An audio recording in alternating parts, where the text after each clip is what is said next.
prolonger un peu la réflexion de mon ami Kamal. Cette date, je veux dire, en février 1958, c'est une date qui, aujourd'hui, 60 ans après, une valeur de symbole. Et ce n'est pas par hasard que Sa Majesté Mohamed VI l'a rappelé, parce que ça constitue un petit peu ce qu'on appelle l'ancrage du Maroc dans l'histoire et dans la mémoire.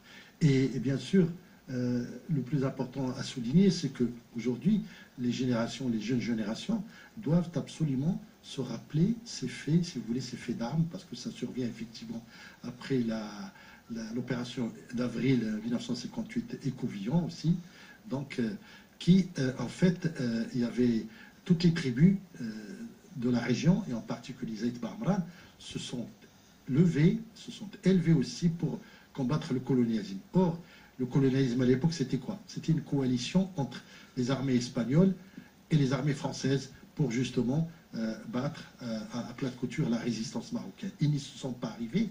Et donc, le voyage du roi Mohamed V, c'était aussi pour rappeler qu'il y avait un problème 3 ans après, si vous voulez, notre indépendance, n'est-ce pas, en novembre 1955. Et ce qui est paradoxal, je veux dire, c'est 5 ans avant l'indépendance de l'Algérie en juillet 1962.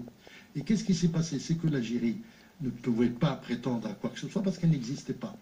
Donc, a posteriori, on comprendra que le problème du Sahara, comme a dit Sa Majesté dans son discours il y a quelques jours, c'est un problème factice créé de toutes pièces ex nihilo par le gouvernement algérien, en particulier. Parce qu'en 62, quelques semaines avant, si vous voulez, l'indépendance de l'Algérie, il y avait, enfin, quelques mois, pardon, il y avait presque un accord tacite entre Sa Majesté Hassan II, n'est-ce pas, et Farhat Abbas, qui était le président du GPRA, c'est-à-dire le gouvernement provisoire algérien. Et ils s'étaient mis d'accord sur le fait que, de toute façon, l'État, en substance, le Sahara était un territoire marocain, ni plus ni moins. Et donc, quand les dirigeants algériens sont venus après, c'est-à-dire Ben Bella et Boumedienne, contester le bien fondé, si vous voulez, de la thèse marocaine, ça releverait, bien sûr, ça relevait toujours d'une espèce d'ambivalence et d'hypocrisie, n'est-ce pas? Naïm Kamal, vous voulez réagir et je vous donne la parole. Je voudrais juste une précision sur l'accord Maroc-GPA. C'était un accord qui concernait, ce moment de l'indépendance de l'Algérie, qui concernait les frontières maroco-algériennes. Oui. C'est-à-dire qu'à l'époque, les Français sont venus chez Feu Mohamed V pour lui dire, bon, est-ce qu'on peut discuter des frontières avec vous maintenant que l'Algérie va être indépendante, parce que la France sait tout ce qui a été amputé au Maroc et attribué à ce que l'Algérie croyait, enfin, à ce que les Français, l'imprévoyance française croyait allait être l'Algérie française éternelle. Et la réponse de Mohamed V a été de dire non, ça c'est des choses qu'on va traiter avec les Algériens, avec nos frères algériens, une fois l'Algérie indépendante. Et le contenu de cet accord GPA portait non pas sur le Sahara, parce que le Sahara n'était pas concerné par l'accord du GPA, mais c'est les frontières de Touet, Tindouf, le sud-est marocain. Voilà, je dis le sud-est marocain. Mais ça comprenait le Sahara. Monsieur Chalkaoui, pour finir ce tour de table sur cette référence historique au discours de Mohamed El-Ghizlane, c'est une façon pour le roi Mohamed VI de s'inscrire dans une continuité par rapport à cet ancrage posé dès 1958 par feu Mohamed V? Bien, je vous remercie. Permettez-moi, avant de répondre à votre question. Il ne faut pas oublier que lui, comme a rappelé Naïm, il leur a dit donc aux Français, je ne négocie pas quoi que ce soit à l'opposé de l'Algérie, parce que j'attends Mohamed V, pardon, je reste donc, j'attends que l'Algérie soit libérée, bien sûr, il l'a dit, mais il y a un problème, c'est que l'époque, la France voulait diviser l'Algérie, déjà il y avait un projet de partition de l'Algérie. En témoigne un petit peu le livre qu'à l'époque avait publié un certain Alain Perfit, un livre qui s'appelle « Faut-il partager l'Algérie ?» Et donc, le roi Mohamed V a refusé net cette partition, bien sûr. Il a soutenu donc le FLN, bien sûr, on le sait, on ne va pas répéter l'histoire, tout le monde connaît cette histoire. Et les générations, si vous voulez, de dirigeants algériens de cette époque se souviennent, qui sont encore vivants, se souviennent de cette vision, si vous voulez, de Mohamed V. Et on rappellera, entre parenthèses, qu'il s'agit aussi, parce que le Maroc, Mohamed V en l'occurrence, soutenait tous les mouvements de libération de l'Afrique. C'est-à-dire, je cite l'ANC, n'est-ce pas, d'Afrique du Sud, et ce qui lui a valu donc un hommage de Mandela, le MPLA d'Angola, le Frélimo du Mozambique, le FLN bien sûr algérien, le Cap-Vert, n'est-ce pas? Et puis c'était le ministre à l'époque, c'était Khatib, le fondateur du PJD, c'était le ministre chargé des affaires africaines qui allait porter l'argent, les armes et tout ça aux combattants algériens. Et bien sûr tout ça, on a l'impression que c'est annihilé d'un coup, n'est-ce pas, parce que Bob Diagne qui a créé le problème du Sahara, monsieur, vous voyez les choses autrement. Narim? Non, je voulais juste vous dire que pour tout à l'heure, j'ai parlé de Villa Cineresos Dakhla, j'ai parlé de la Youn, hein, et j'ai parlé d'Ifni. Non, il ne s'agit pas d'Ifni, il s'agit plutôt de Cap Jubi qui est Tafaya. Merci beaucoup d'avoir apporté cette précision, Narim. Alors, en 2 secondes, une précision. Rapidement pour qu'on passe au point suivant. Alors, vous savez que se tient à Tanger le forum, donc, Meddays. Eh bien, le président de Guinée, qui est aussi le président en exercice de l'Union africaine, Monsieur Alpha Condé. Monsieur Alpha Condé, merci, a fait une déclaration très intéressante, ça tombe à point nommé, en disant qu'il devait toute l'Afrique devait tout au roi Mohamed V, qui soutenait justement l'Afrique dans sa libération, dans son combat de libération, dans ses luttes pour le développement et tout. Voilà. Vous savez, en règle générale, en diplomatie, en relations interétatiques, la mauvaise foi est la règle. Donc il ne faut pas toujours. Mais je crois qu'il y a une fenêtre de tir que le Maroc doit exploiter et sérieusement. C'est-à-dire, on l'a vu, l'Algérie, le Maroc a tout de suite réagi à la proclamation de l'indépendance catalane par Puigdemont. En rappelant son attachement à la souveraineté et à espagnole. l'intégrité territoriale de l'Espagne. Alger a longtemps hésité, aussi bien sur la Catalogne que sur le Kurdistan après le référendum. Puis il a dû s'aligner sur la position internationale unanime pour le coup sur ce sujet. Qui est préservation. Or, l'Algérie a toujours vendu une mystification qui est de dire, moi, au Sahara, je n'ai rien, je n'ai aucun intérêt, je n'ai aucune revendication, je suis tout simplement pour le respect du principe d'autodétermination et le droit des peuples à l'indépendance. Et cette mystification est aujourd'hui tombée. Si vous êtes, comme ils l'ont dit avant, nous l'étions pour le Vietnam, nous l'étions pour ceci, nous le sommes également pour le Sahara. Alors si vous l'êtes pour le Sahara, vous devez l'être pour la Catalogne. Si c'est un principe, vous pouvez l'être pour le Kurdistan, peut-être demain pour l'Écosse, et je ne sais, peut-être la Corse elle-même, la Bretagne, la Normandie, on peut aller... La Lombardie du Nord, en Italie. Donc, il y a là une fenêtre de tir pour une véritable campagne marocaine pour dire voilà, on n'est pas dans des positions de principe, mais on est dans la géopolitique et dans des stratégies d'hégémonie. Alors sur ce plan de la position onusienne, le roi a également évoqué dans son discours, en évoquant les principes pour régler cette question, le 3e point, alors je le cite, troisièmement, le plein respect des principes fondamentaux retenus par le Conseil de sécurité pour le traitement de ce conflit régional artificiel, l'organe onusien étant de fait la seule instance internationale chargée de superviser le processus de règlement, se rappelle de l'ONU comme le seul organe habilité à intervenir sur la question du Sahara. C'est un point aussi important à retenir de ce discours, M. Cherkaoui.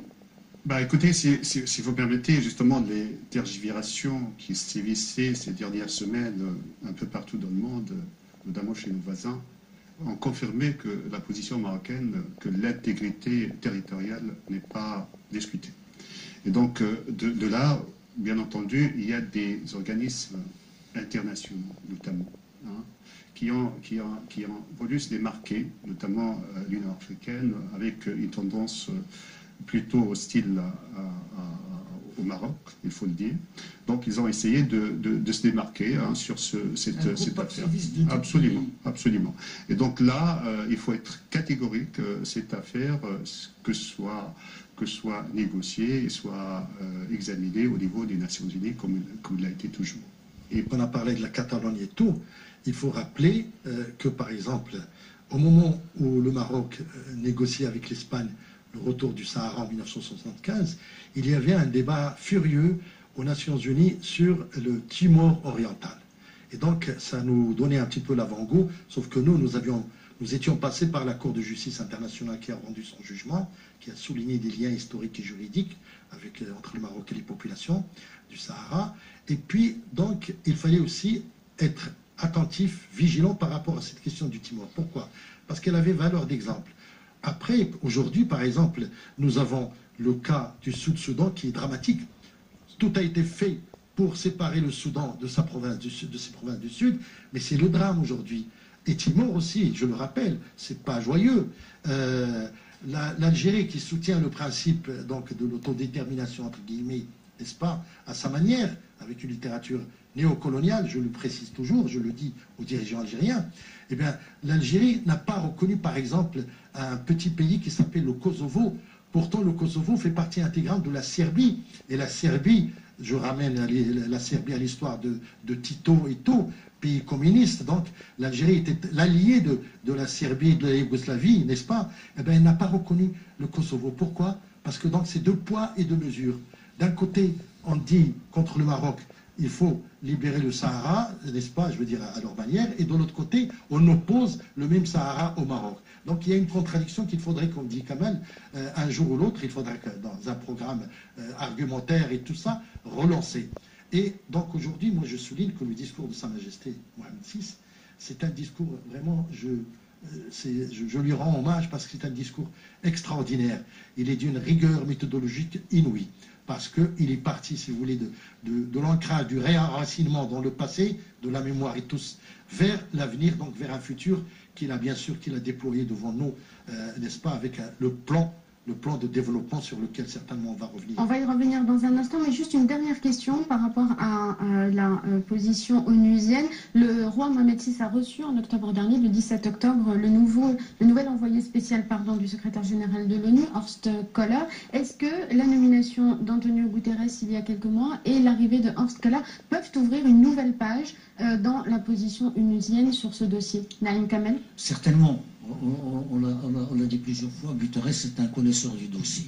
D'abord parce qu'il s'occupait du Haut Commissariat aux réfugiés, et parce que c'est un voisin, il était Premier ministre du Portugal, et on ne peut pas lui raconter des bobards et des histoires. Donc à ce niveau-là, il est bien instruit sur le dossier.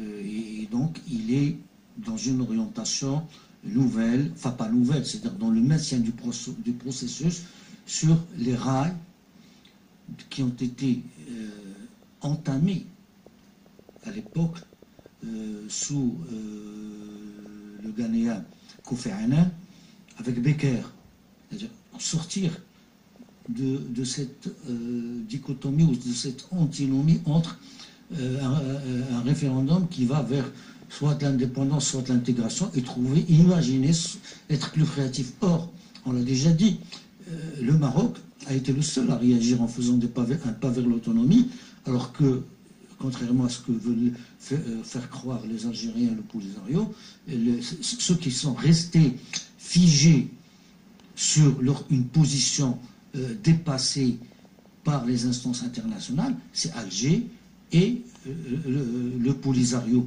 Alors, Guterres, il y a eu la tentative de Ban Ki-moon qui avait essayé, et Christopher Rose, qui ont essayé de revenir avec le dossier en arrière, et le Maroc a été très ferme.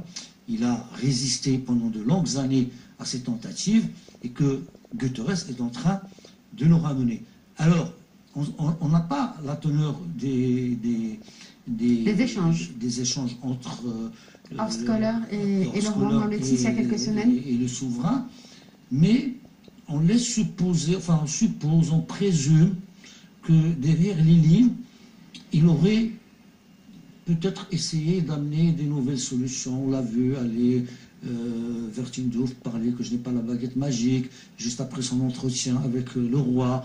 Et on voit le souverain dire, je crois, si j'arrive à retrouver facilement la phrase, qu'il ne s'agit pas de revenir à des positions obsolètes, à une voie obsolète. Donc, il y a encore des hésitations, il y aura toujours. Mais, d'ailleurs, et c'est ça, le discours, c'est, comme je l'ai dit au début, c'est le discours d'une détermination. C'est rappeler les fondamentaux. Il y a des choses qui ne sont plus négociables. S'il vous plaît. Merci. Je vous donne la parole dans un instant, M. Cherkaoui. On doit juste marquer une courte pause. Avait proposé un plan de partition du Sahara que les Algériens avaient plus ou moins. Non. Si, je suis désolé. On laisse terminer M. Alaoui et vous réagissez. Il y avait un plan de partition du Sahara que le président Bourguiba avait. Pardon, excusez-moi. Le président Chadli Vizid n'était pas là. 2001, non, 2001 c'est Bouteflika, il est venu en 1999. Donc Bouteflika avait soufflé une idée de partition du Sahara, et c'est Baker qui en était le porteur, mais le Maroc a refusé net, tout de suite, tout simplement. D'où un petit peu, si vous voulez, le cheminement dans la pensée de Sa Majesté Mohamed VI de réfléchir sur une solution, d'autant plus que les Nations Unies, à l'époque, je crois que c'est Kofi Annan, lui a demandé au Maroc de faire un effort.